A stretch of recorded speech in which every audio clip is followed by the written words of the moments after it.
Hello everyone and welcome to Byju's. Let's start with our daily quiz. First question. Which of the following is not a criteria for declaring a language as a classical language in India? A. High antiquity of its early texts or recorded history over a period of 1500 to 2000 years.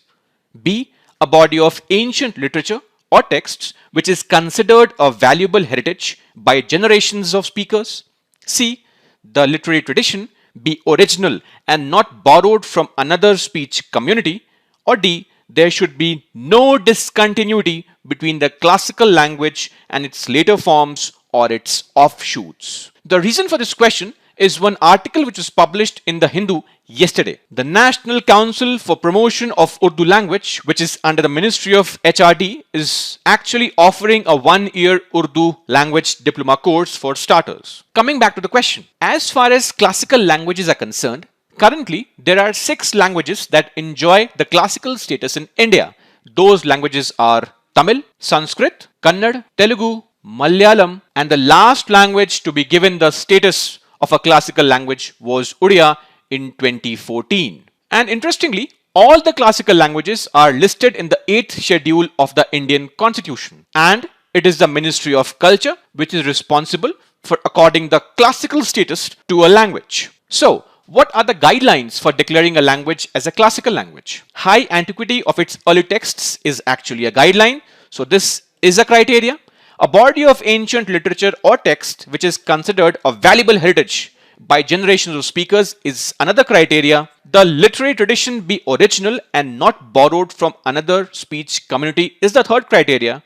However, the fourth criteria is that the classical language and literature should be distinct from its modern forms. There may be discontinuity between the classical language and its later forms or its offshoots, but there should be a distinction between the classical language and literature in its original form and its modern form. Hence, since D says there should be no discontinuity, whereas the guidelines say that discontinuity is actually okay, means that D is the right answer, which is not a criteria for declaring a language as a classical language in India. Moving on to the next question. The term apasti, often seen in news, is related to which of the following?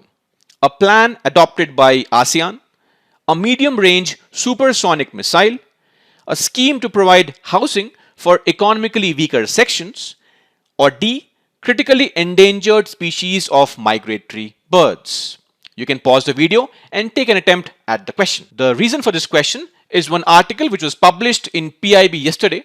First ASEAN India Hackathon 2021 concludes. The first ASEAN India Hackathon 2021 concluded just yesterday with more than 300 students, mentors and officials participating from 10 ASEAN countries and obviously India. So what basically is APASTI? APASTI stands for ASEAN Plan of Action on Science, Technology and Innovation. Basically, this action plan was actually approved way back in 2015 in Laos in one ASEAN ministerial meeting with a vision of a science, technology and innovation enabled ASEAN, which is innovative, competitive, vibrant, sustainable and also economically integrated.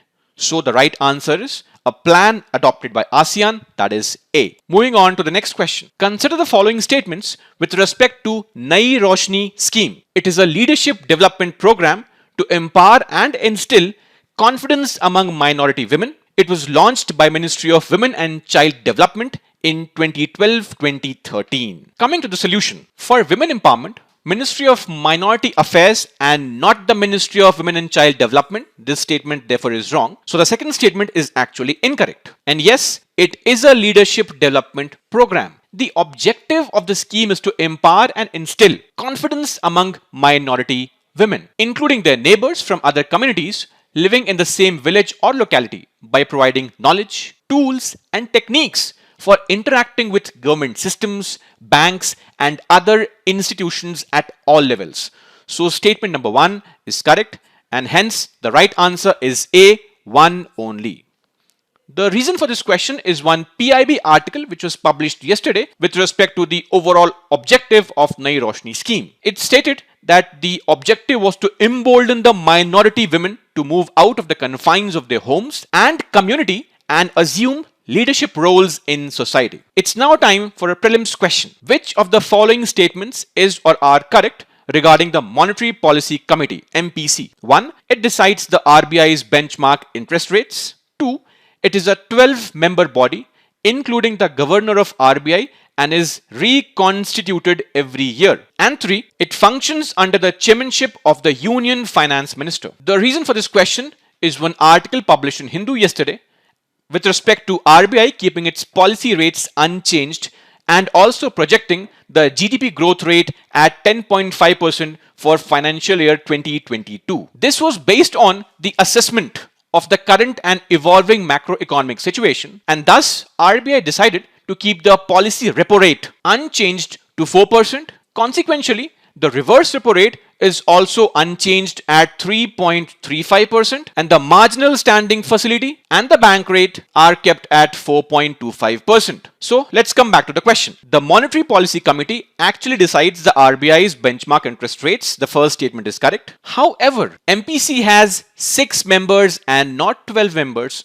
So 2 is incorrect, and it is headed by RBI governor and not the finance minister. This means that statement number 3 is also wrong. The right answer is A, 1 only. It's now time for the fact of the day. Influenza. This is based on an Indian Express article where Maharashtra reports 1445 poultry bird deaths. Let's see the question. Consider the following statements with respect to influenza. Avian influenza is a highly contagious bacterial disease affecting several species of food-producing, pet and wild birds. Number 2, influenza viruses are grouped into 3 types, A, B and C, of which A is found in humans only. Let's see the solution for it. Flu or influenza is a contagious respiratory infection caused by a variety of flu viruses and not bacteria. It is a viral disease. Hence, statement number 1 is wrong. And symptoms of flu involve muscle aches and soreness, headache and fever. There are 3 types of flu viruses, A, B and C. Type A and B cause the annual influenza epidemics that have up to 20% of the population sniffling, aching, coughing and running high fevers. Type C also causes flu. However, type C flu symptoms are much less severe. Type A flu or influenza A viruses are actually capable of infecting animals, although it is more common for people to suffer the ailments associated with this type of flu. Wild birds commonly act as the hosts for these flu viruses. So, A being found in humans only is actually incorrect, and hence 2 is also incorrect. In fact, unlike type A, it is type B flu which is found only in humans. And as far as influenza C viruses are concerned, they are also found in people. They are, however, milder than either type A or type B, and people generally do not become very ill from the influenza type C viruses. So the right answer is D, neither 1 nor 2. Time for a rectification. On the 3rd of this month, in our daily quiz, there was a question with respect to World Wetlands Day, and there was a statement number B. Chilka Lake is the largest Ramsar site of India. On our part, we incorrectly mentioned that yes, Chilka Lake is the largest Ramsar site of India, which is incorrect. In fact, Chilka Lake and Keoladev National Park were the first Ramsar sites, not the largest. The largest wetland now is Sundarban. Apart from this, there was another incorrect statement.